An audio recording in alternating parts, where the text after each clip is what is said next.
हर हर महादेव। नमस्कार आप सभी को। मैं हार्दिक आप सभी का स्वागत करता हूँ हमारे इस YouTube चैनल पर जिसका नाम है धर्मोरक्षणा। अनंत काल से सनातन धर्म अपने इतिहास और उसकी विशेषताओं के लिए जग प्रसिद्ध है।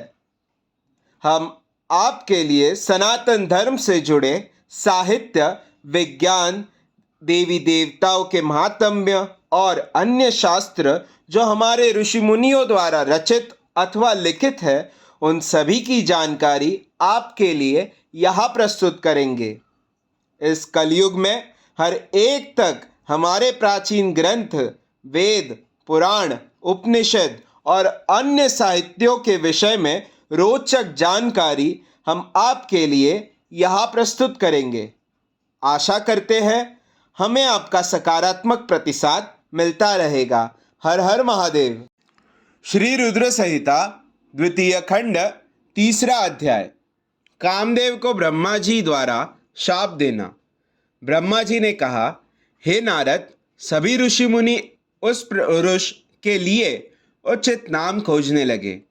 तब सोच विचार कर वे बोले कि तुमने उत्पन्न होते ही ब्रह्मा का मन मंथन कर लिया, अतः तुम्हारा पहला नाम मन्मथ होगा। तुम्हारे जैसा इस संसार में कोई नहीं है, इसलिए तुम्हारा दूसरा नाम काम होगा। तीसरा नाम मदन और चौथा नाम कंदर्प होगा। अपने नामों के विषय में जानते ही काम ने अपने 5 बाणों का नामकरण कर उनका परीक्षण किया। काम ने अपने 5 बाणों को हर्षण, रोचन, मोहन, शोषण और मारण नाम से सुशोभित किया।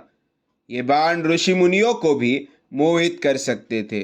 उस स्थान पर बहुत से देवता व ऋषि उपस्थित थे। उस समय संध्या भी वही थी। कामदेव द्वारा चलाए गए बाणों के फलस्वरूप सभी मोहित हो गए। सबके मनों में विकार आ गया। सभी काम के वशीभूत हो चुके थे। प्रजापति, मरीचि, अत्रि, दक्ष आदि सब मुनियों के साथ साथ ब्रह्मा जी भी काम के वश में होकर संध्या को पाने की इच्छा करने लगे। ब्रह्मा व उनके मानस पुत्रों सभी को एक कन्या पर मोहित होते देखकर धर्म को बहुत दुख हुआ। धर्म ने धर्म रक्षक त्रिलोकीनाथ का स्मरण किया।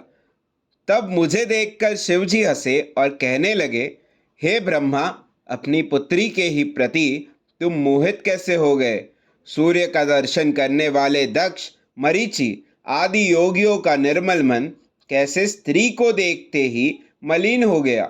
जिन देवताओं का मन स्त्री के प्रति आसक्त हो, उनके साथ शास्त्र संगति किस प्रकार की जा सकती है? इस प्रकार के शिव वचन सुनकर मुझे बहुत लज्जा का अनुभव हुआ और मेरा पूरा शरीर पसीने पसीने हो गया। मेरा विकार समाप्त हो गया, परंतु मेरे शरीर से जो पसीना नीचे गिरा उससे पितृगणों की उत्पत्ति हुई। उससे 64,000 अग्नेशवातो पितृगण उत्पन्न हुए और 86,000 बहिर्षत पितृ हुए। एक सर्वगुण संपन्न अति सुंदर कन्या भी उत्पन्न हुई जिसका नाम रति था। उसका रूप सौंदर्य देखकर ऋषितु आदि स्खलित हो गए एवं उससे अनेक पितरों की उत्पत्ति हुई। इस प्रकार संध्या से बहुत से पितरों की उत्पत्ति हुई। शिवजी के वहां से अंतर्धान होने पर मैं काम पर क्रोधित हुआ। मेरे क्रुद्ध होने पर काम ने वह बाण वापस खींच लिया। बाण के निकलते ही मैं क्रोध की अग्नि से जलने लगा। मैंने काम को शिव बाण से भस्म होने का शाप दे डाला। यह सुनकर काम और रति दोनों मेरे चरणों में गिर पड़े और मेरी स्तुति करने लगे तथा क्षमा याचना करने लगे। तब काम ने कहा, हे प्रभु, आपने ही तो मुझे वर देते हुए कहा था कि ब्रह्मा, विष्णु, रुद्र समेत सभी देवता, ऋषि मुनि और मनुष्य तुम्हारे वश में होंगे। मैं तो सिर्फ अपनी उस शक्ति का परीक्षण कर रहा था, इसलिए मैं निरपराध हूँ। प्रभु, मुझ पर कृपा करें। इस शाप के प्रभाव को समाप्त करने का उपाय बताइए। इस प्रकार काम के वचनों को सुनकर ब्रह्मा जी का क्रोध शांत हुआ। तब उन्होंने कहा कि मेरा शाप झूठा नहीं हो सकता, इसलिए तुम महादेव के तीसरे नेत्र रूपी अग्नि बाण से भस्म हो जाओगे। परंतु कुछ समय पश्चात जब शिव जी विवाह करेंगे, अर्थात उनके जीवन में देवी पार्वती आएंगी, तब तुम्हारा शरीर तुम्हें पुनः प्राप्त होगा। अध्याय 3 समाप्त। हमारे कार्य की सराहना करते हुए हमारे इस YouTube चैनल को सब्सक्राइब करें, शेयर करें और लाइक करें। हमारे कार्य मानव जाति के हित हेतु अधिकांश मानव जाति तक पहुंचाने के लिए हमारी सहायता करें।